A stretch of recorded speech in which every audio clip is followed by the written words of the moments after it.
Hi, I'm Paul Battaglia, and this is Section 2.7. Students arrive at Section 2.7 having completed the process of implicit differentiation in Section 2.5, and that will greatly aid them as they work through many of the conceptual problems we have in Section 2.7.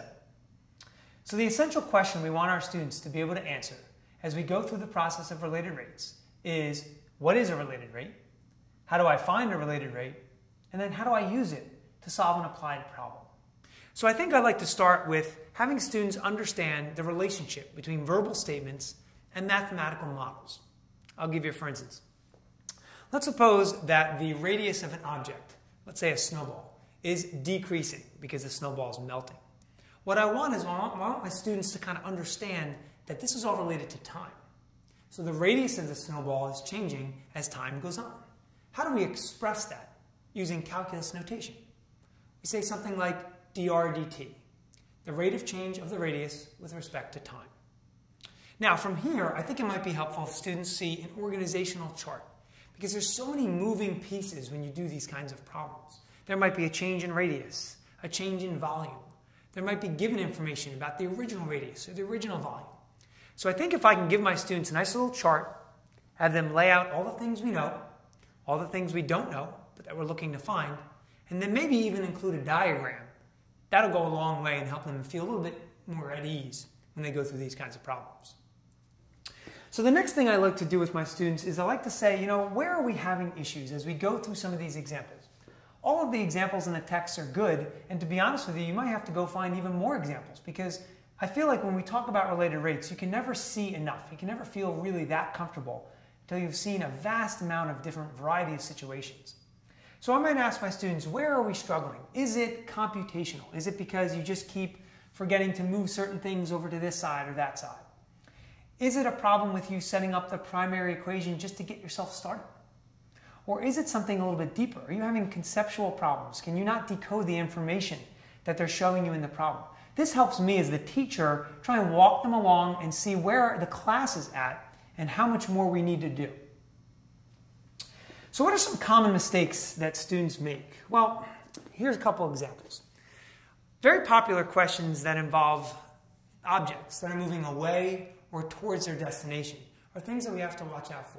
For example, let's suppose a plane is taking off from a certain city. Well, its velocity is positive because the distance between the plane and that city is increasing. Now, the plane is arriving at an airport, so as it comes in towards that city, its distance is decreasing, so the velocity would now be negative. And this just doesn't always have to be with planes and trains. It could be all kinds of situations. Let's suppose you had a liquid in a tank. If the liquid is draining out of a tank, then what's happening? Its volume is changing and it's decreasing. So the rate of change of its volume would be negative. This is a common mistake we see students do. They omit that negative sign. Along the same lines, when they get their final answer, sometimes they completely forget units. Gallons per minute, feet per second, miles per hour. These are very, very important things because it gives life to the context of the situation. And certainly on the AP exam, students may sometimes be even awarded 1 point for having the units correct.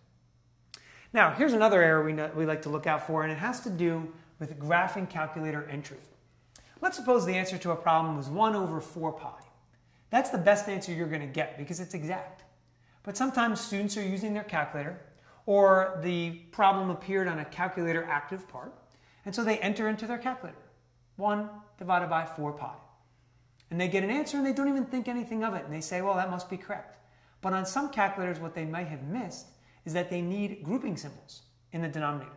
1 divided by the quantity of 4 pi. So look for that as well. Lastly, when students are carrying out their calculations, they should make all their intermediate calculations go as far as possible, and then wait till the very end of the problem to round their answer. They can round it to a minimum of 3 decimals, and even more if they like. Now on the AP exam, they may also be given some formulas, so the need to memorize those formulas isn't really there. It's always nice to know some common formulas, the area of a circle, things of that nature. But when we get into more complex geometric figures, like a cone or a cylinder, oftentimes they'll be given that volume. I hope these tips have helped, and I'm sure you'll find much success in Section 2.7.